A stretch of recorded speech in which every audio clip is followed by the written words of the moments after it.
हाय बेचारी बहू। सरिता की शादी एक अच्छे परिवार में हुई है। उसका पति रोहन उसे बहुत प्यार करता है। घर में उसकी सास शांति और ननद मीनाक्षी भी है, जो सरिता के किसी काम में दखल अंदाजी नहीं करती। लेकिन फिर भी सरिता को ऐसा लगता है कि दुनिया की सबसे ज्यादा बेचारी बहू वही है और सबसे ज्यादा अत्याचार उसी पर हो रहा है। माँ जी, ये लीजिए आपकी चाय। अरे बहू, तूने इतनी ज्यादा चीनी क्यों डाल दी चाय में? हाय हाय माँ जी, मैंने तो उतनी ही मीठी बनाई है जितनी मीठी आपको पसंद है। माँ जी, आपको तो मेरे हाथ की चाय अच्छी ही नहीं लगती। जब देखो कुछ न कुछ कमी निकाल ही देती हो। अरे बहू, तू एक बात के पीछे ही पड़ जाती है। मैंने ऐसा कब कहा कि तू रोज चाय खराब बनाती है? सरिता अपने कमरे में चली जाती है और फोन उठाकर अपनी माँ से बात करती है। हेलो माँ, कैसी हो आप? क्या कर रही हो? मैं तो ठीक हूँ, पर तू बता, तेरा मूड कैसा है? तेरी आवाज से लग रहा है कि कुछ तो हुआ है तेरे ससुराल में। अरे क्या बताऊँ माँ, यहाँ तो हर समय मेरे साथ बहुत बुरा व्यवहार होता है। मैंने अपनी सास के लिए इतनी अच्छी चाय बनाई, लेकिन मेरी सास चाय पीते ही मुझे 4 बातें सुना दी। बेटी, तू इतनी छोटी छोटी बातों पर ध्यान ही क्यों देती हो? तुम्हारी सास ने कुछ बोल भी दिया तो क्या हो गया? वो बड़ी है ना तुझसे। माँ ने इतना समझाया, लेकिन इस बात का सरिता पर कोई असर नहीं हुआ। अपनी बेचारी बहू की छवि वो बदलना ही नहीं चाहती। अगली सुबह सब नाश्ते की टेबल पर बैठकर नाश्ता कर रहे थे। तभी सरिता ने अपने पति से कहा, सुनिए जी, मुझे ना आज बाजार से कुछ सामान लेकर आना है। आज आप ऑफिस से आने के बाद मुझे लेकर चलना ना। भाभी, मुझे भी कुछ किताबें खरीदनी है। आप दोनों जा ही रहे हो तो मेरी किताबें भी ले आना। लो, अभी तो बात ही की है बाजार जाने की, तो एक फरमाइश आ गई। माँ जी, आप भी बता दो कुछ, और हाँ, मोहल्ले वालों से भी बोल दो अगर वो कुछ मंगवाना चाहते हो तो। बेचारी मीनाक्षी अपना सा मुंह लेकर रह गई। ये सब देखकर रोहन से चुप नहीं रह गया और वो गुस्से में बोला, सरिता, क्या हो गया है तुम्हें? मीनाक्षी ने तो सिर्फ किताबों के लिए बोला है। तुम्हें मीनाक्षी से इस तरह से बात नहीं करनी चाहिए। माफी मांगो उससे अभी। क्या? मैं माफी मांगू? दिन भर आपके घर के काम करूं मैं, आपकी और आपके घर वालों की बातें सुनूं मैं, और अब माफी भी मैं मांगू? ऐसा कभी नहीं हो सकता। ये बोलकर सरिता वहां से चली जाती है। एक दिन उनकी पड़ोसन घर आती है। अरे सरिता, क्या कर रही है? और क्या करूंगी भाभी जी, बस घर का काम ही कर रही हूँ। आप बताओ कैसे आना हुआ? अरे मैं तो तुम्हारा हालचाल पूछने आई थी, लेकिन तुम तो बिजी लग रही हो। कोई बात नहीं, मैं बाद में आ जाऊंगी। और क्या करूँ भाभी जी, जब से शादी होकर आई हूँ ना, बस काम ही कर रही हूँ। और इस घर में ना कोई मेरी कदर नहीं करता। पति है जो बस घर से ऑफिस, ऑफिस से घर। ननद को तो कॉलेज से फुर्सत नहीं। बची सास तो उनका सारा समय मेरी गलतियां निकालने में लग जाता है। अरे ये क्या कह रही हो सरिता? तुम्हारी सास तो पूरे मोहल्ले में तुम्हारी तारीफ करती फिरती है कि तुम बहुत अच्छी हो, पूरा घर तुम्ही ने संभाल रखा है। हाँ तो क्या हुआ? इसमें गलत क्या कहती है? सच्ची तो कहती है। मेरी मर्जी के बिना इस घर का पत्ता भी नहीं हिलता। शाम को जब रोहन घर आया तो उसने सबसे कहा, कल हम सबको मौसी जी के घर जाना है। उनकी बेटी की शादी है। सब अपनी अपनी पैकिंग कर लो, सुबह होते ही निकल जाएंगे। और सरिता, तुम कान खोलकर सुन लो, वहां जाकर किसी की बुराई भलाई शुरू मत कर देना, नहीं तो मुझसे बुरा कोई नहीं होगा।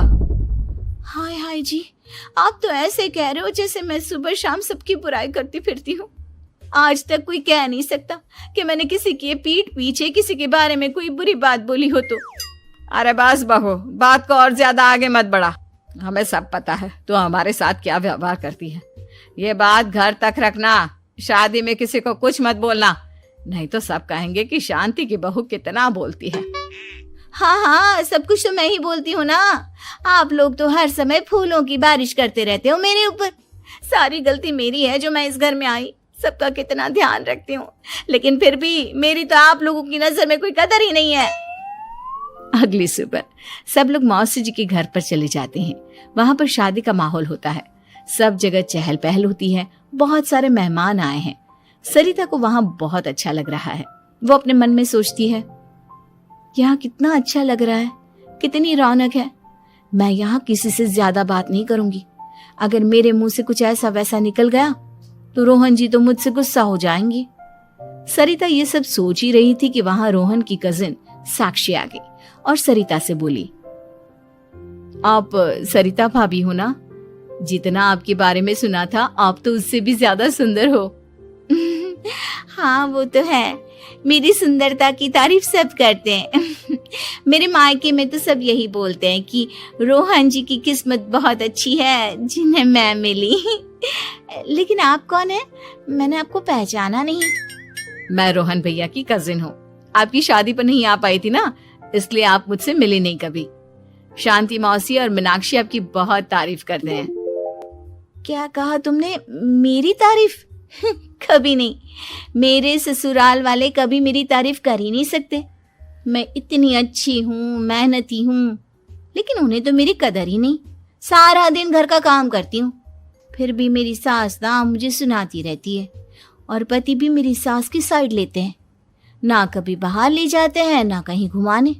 अगर घुमाने के लिए कभी बोल भी देना तो उनकी बहन बीच में आ जाती है। मैं कैसे रह रही हूँ उस घर में ये मैं ही जानती हूँ। सरिता की ये बातें सुनकर साक्षी को बड़ी हैरानी हुई। अब वो हर किसी के सामने अपनी बढ़ाई और ससुराल वालों की बुराई करने लगी। रोहन और शांति को सरिता पर बहुत गुस्सा आया, लेकिन वो चुप रहे। अगले दिन जब वो अपने घर पर आए, सरिता, तुमने क्यों सबके सामने मेरी इज्जत का तमाशा बनाया? तुमसे बोला था ना कि चुप रहना। अजी ऐसा भी क्या कह दिया मैंने जो इतना भड़क रहे हो? तुम जहां जाती हो अपना रोना शुरू कर देती हो, कभी किसी दूसरे की बात ही नहीं सुनती, बस अपनी कहती रहती हो। तुमने सबके सामने हमारा तमाशा बनाकर रख दिया है। हे भगवान, मुझे अपने पास बुला ले। जिस घर में मेरी कदर ही नहीं उस घर में मेरा क्या काम? अरे क्या करूंगी मैं यहाँ रहकर?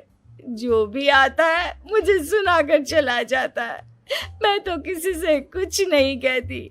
सीधी सादी बहू मिल गई है ना सबको, तो जो जी में आए वो करो। सरिता ने अपने आगे किसी को कुछ बोलने ही नहीं दिया और उस दिन भी उसने सबके सामने खुद को बेचारी बना ही दिया। अगले दिन मीनाक्षी कॉलेज के लिए लेट हो रही थी, इसलिए वो हर काम जल्दी जल्दी कर रही थी। अपना नाश्ता लेने किचन में गई और पतीले में रखे गरम दूध को गिलास में डालने लगी। दूध का पतीला उसके हाथ से छूट गया और गरम गरम दूध उसके हाथ पर गिर गया।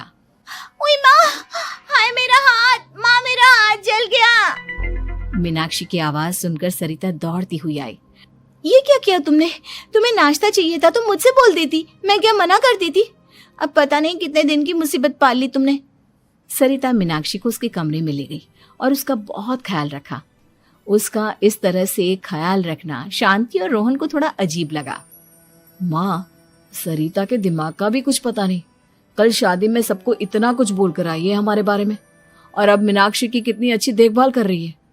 ये ऐसा क्यों करती है? बेटा, तेरी बीवी की ना आदत हो गई है सबके सामने खुद को बेचारी दिखाने की, और आदत इतनी जल्दी नहीं बदलती। जब ये बोलना शुरू करती है तो रुकने का नाम ही नहीं लेती, इसलिए इसे पता ही नहीं चलता कि ये किसके सामने क्या बोली जा रही है। लेकिन दिल की बहुत अच्छी है। हमें भी अपना दिल बड़ा करके ये जैसी है इसे स्वीकार करना चाहिए।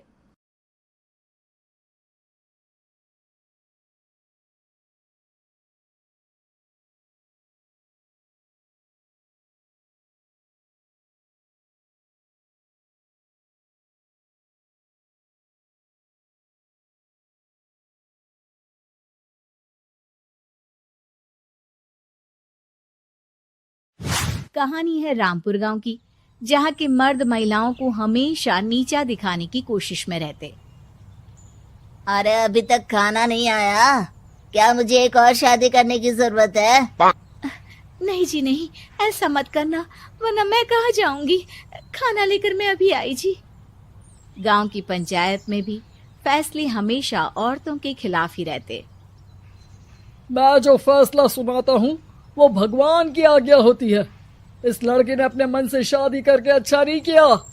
लड़के को घर भेज दो और इसकी शादी इसकी जाति की किसी लड़के से करवा दो। लेकिन ये लड़के, इसे तो गांव के बाहर निकाल दो। नहीं नहीं जमींदार साहब, ये क्या बोल रहे हैं? ऐसा नहीं हो सकता। मेरी बेटी मासूम है, इसे अच्छे बुरे की समझ नहीं है। अरे कहाँ जाएगी ये बेचारी? कहाँ जाएगी? इतनी चिंता है तो पूरे परिवार का गांव निकाला कर देते हैं। बेचारे पूरे बसे बसाए परिवार को गांव छोड़ना पड़ता है। चाहे जो हो, अगर बेटियों को कंट्रोल नहीं कर सकते तो गांव में रहने का कोई मतलब नहीं है। यहाँ औरतों को दब कर रहना होगा। कोई भी अपने हिसाब से कुछ नहीं कर सकता, सब ईश्वर की मर्जी से ही होगा। तभी गांव का एक आदमी दौड़ा दौड़ा आता है। सरपंच साहब, जमींदार साहब, वो कालिया है ना, उसकी बेटी पढ़ने के लिए शहर जा रही है। अच्छा, ये कब हो गया? और कालिया की हिम्मत कैसे हो गई ऐसा करने की? लेकर आओ उसे और उसकी बेटी को। बस फिर क्या था, हाजिर हो जाते हैं कालिया और उसकी बेटी सरपंच के सामने। अरे कालिया, ये क्या सुनने में आ रहा है?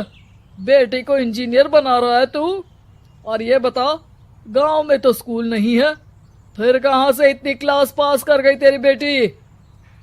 राधा, जो कि कालिया की बेटी है, उसे लगता है कि सरपंच उसकी तारीफ कर रहे हैं। सरपंच जी, मैंने ऑनलाइन पढ़ाई की है, डिस्टेंस लर्निंग से। सभी में मैंने अच्छे नंबर पाए हैं, जिसे देखते हुए शहर की इंजीनियरिंग कॉलेज में मुझे स्कॉलरशिप मिली है। वाह जी वाह, क्या होती है ये? पहले तो ये बताओ, फिर आगे की बात करते हैं। पूरा गांव राधा की बात सुन रहा था और राधा बोलती जा रही थी। तो ऐसे मैं फ्री में एक अच्छी शिक्षा लेकर गांव में जो कुछ परेशानियां हैं, जैसे बिजली, पानी और इंटरनेट जैसी समस्याओं के लिए काम करूंगी। मैं गांव को शहर से जोड़ने के लिए पुल का निर्माण करवाने का प्रस्ताव रखूंगी। मुझे पूरी उम्मीद है कि जल्द ही हमारा गांव भी तरक्की की राह पर चल पड़ेगा। राधा की बात सुनकर सारे गांव वाले ताली बजाने लगते हैं। सरपंच को समझ नहीं आता कि वो क्या करे। चुप रह नादान लड़की, गांव के खिलाफ जाने के लिए तुझे गांव से बेदखल कर दिया जाएगा, वो भी पूरे परिवार के साथ। और हाँ, अगर ठीक से गांव में रहना चाहती है तो ये पढ़ाई लिखाई छोड़ दे। हम तेरे लिए गांव का कोई होनहार लड़का देखेंगे। तभी गांव का एक आदमी बोल पड़ता है। अरे नहीं नहीं सरपंच जी, राधा बिटिया जो बता रही है, अगर वैसा हो जाए तो हम लोगों को पैसा कमाने के लिए बाहर नहीं जाना पड़ेगा। हाँ जी, और ना ही कोसों दूर पानी के लिए भटकना पड़ेगा। हमारे बच्चे भी अच्छी पढ़ाई कर सकेंगे और आगे बढ़ेंगे, ना कि हमारी तरह खेती करते बैठेंगे। क्यों गांव वालों, राधा बिटिया का साथ देना चाहिए ना। सरपंच देखता है कि गांव राधा के साथ है तो वो चुप हो जाता है। वो घर आकर अपने सलाहकार से बात करता है, जो बहुत ही चालाक किस्म का इंसान होता है। अरे सरपंच साहब, आपको बहुत ही होशियारी से काम लेना पड़ेगा। एक बार गांव तरक्की कर गया, यहाँ के बालक पढ़ लिए तो कोई ना पूछेगा आपको। और फिर ये जो बेटा और बेटी है ना आपके, इनको भी आम लोगों की तरह ही जीवन जीना होगा। हाँ, लेकिन करे तो क्या करे? वो ना आप मुझ पर छोड़ दीजिए, बस मैं जैसा बोलूं करते जाइए। अगले रोज सुबह जब गांव वाले सोकर उठते हैं तो राधा के घर के बाहर और साथ ही वो लोग जिन्होंने राधा का सपोर्ट किया था, उनके घर के आगे लाल रंग से कल आऊंगी लिखा होता है। कल आऊंगी? यह क्या होता है? अरे यह तो खून से लिखा है, लगता है कोई भूत प्रेत या चुड़ैल का साया है। चलो सरपंच जी के पास चलते हैं। सभी सरपंच के पास जाकर उसे सारी बात बताते हैं। और ये तो बड़ी मुश्किल की बात है। चलो, मैं एक बाबा को जानता हूँ, उन्हें बुला लेता हूँ। सरपंच बाबा को लेकर गांव के घर के बाहर जाता है। ओहो, तो ये वो चुड़ैल है जो उन लोगों को निशाना बनाते हैं जो गांव को बदलने का सपना देखते हैं। वो गांव को ऐसे ही संपन्न देखना चाहती है। वो नहीं चाहती कि कोई बाहरी यहाँ का कायाकल्प करे। क्या तुम लोगों में से किसी ने गांव को बदलने की सोच रखी है? तभी राधा की माँ रोते रोते आती है। मेरी राधा घर से गायब हो गई है। अरे कोई तो बचाओ, मेरी बच्ची कहाँ गई?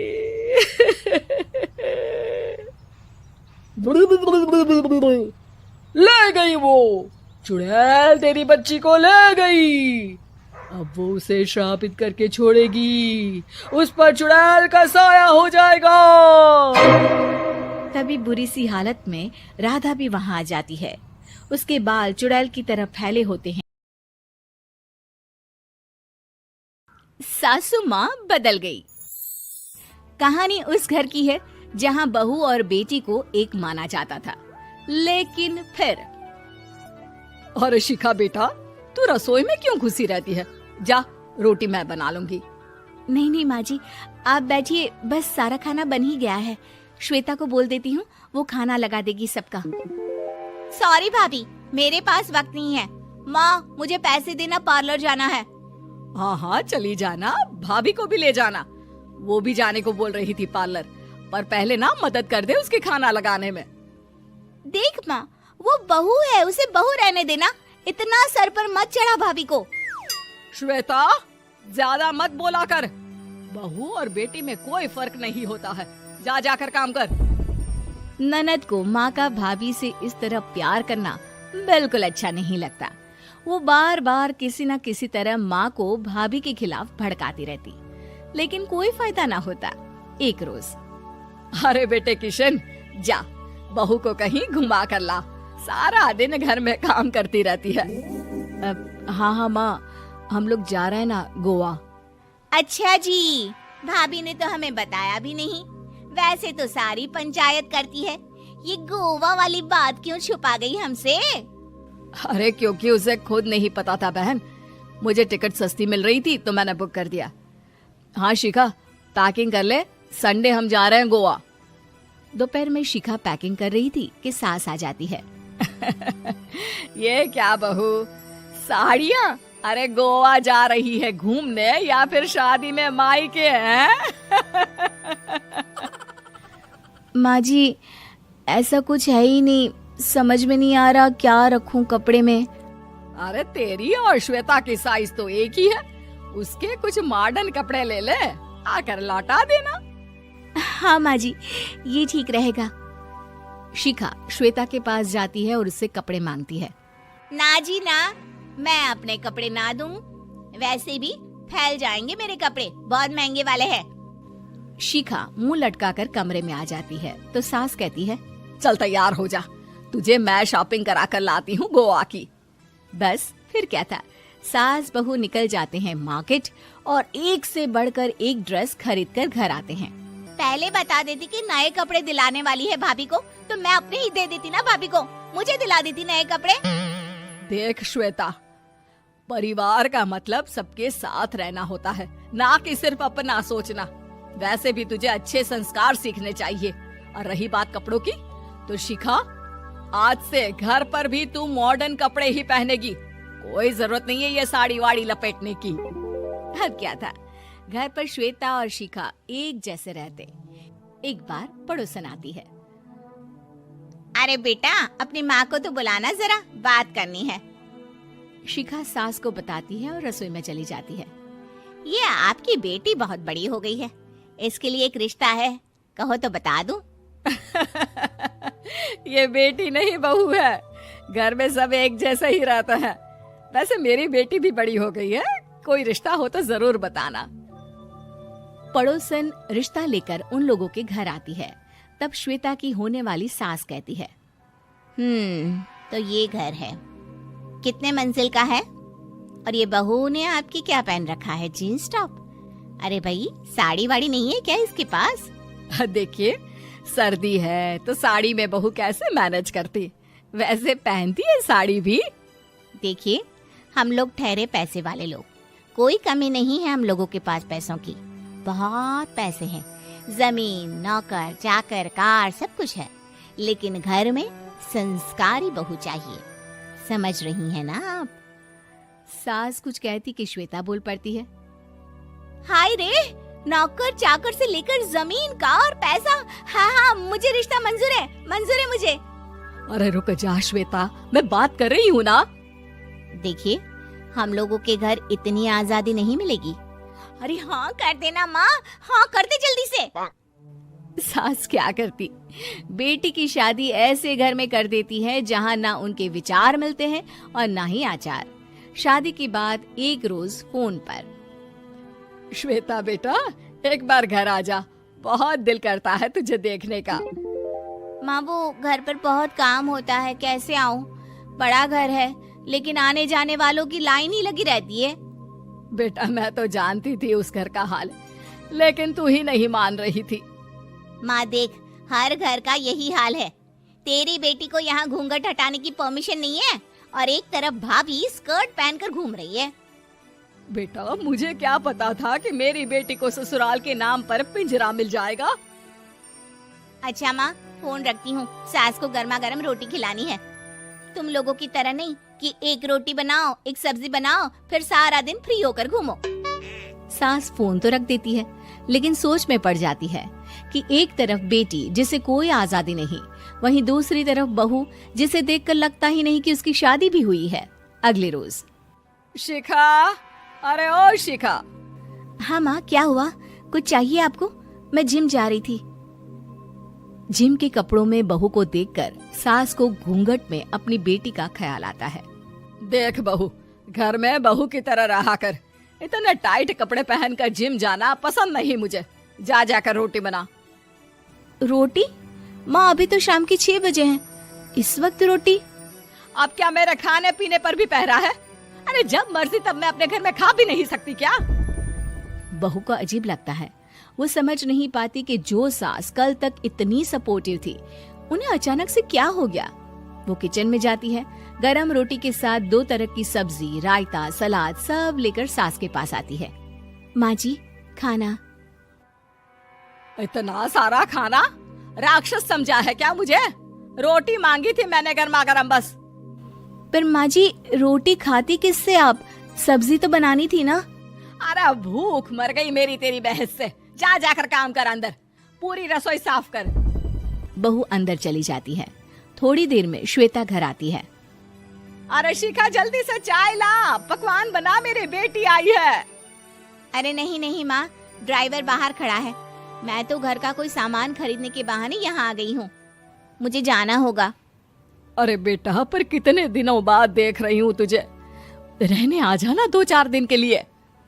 आ जाऊंगी माँ, जब मेरी सास मरेगी तब। मैं तो रोज मन्नत मानती हूँ कि मेरी सास मर जाए तो अच्छा है। अच्छा चल, जा रही हूँ माँ। हे भगवान, कैसे कैसे दिन देखने पड़ रहे हैं मेरी बेटी को। सास अंदर जाती है, जहाँ श्वेता की जिम वाली सहेली का फोन आया होता है। क्या बात है, आज जिम नहीं आई? अरे पता नहीं यार, आज माँ को क्या हो गया अचानक। पर खैर कोई नहीं, लगता नहीं कि मैं अब जिम आ पाऊंगी। शिखा स्पीकर पर बात कर रही थी, जिसे सास सुन रही थी। यार ये सास ना होती ही ऐसी है। मैं तो कहती हूँ बुढ़िया जल्दी मरे और तू आराम से जिए। शिखा को सहेली की बात पर गुस्सा आ जाता है। माँ के मरने की कौन सा बच्चा दुआ मांगता है मोहिनी? आगे से ऐसी बात मेरे सामने मत करना। हमारे घर की शोभा ही माँ है। क्या हुआ जो थोड़ी सख्ती दिखा रही है? उसमें भी कोई ना कोई उनकी भलाई ही होगी। मैं तो कहती हूँ भगवान मेरे जैसी सास सबको दे, जो सिर्फ माँ की तरह है। सास वाली तो कोई बात ही नहीं है उनमें। सास ये बात सुन रही थी। उनकी आंख में आंसू आ जाते हैं कि क्यों वो बेटी की किस्मत में बहू को भी भागीदार बना रही थी। शिखा, अरे ओ शिखा, क्या हो गया? जिम नहीं जाना क्या?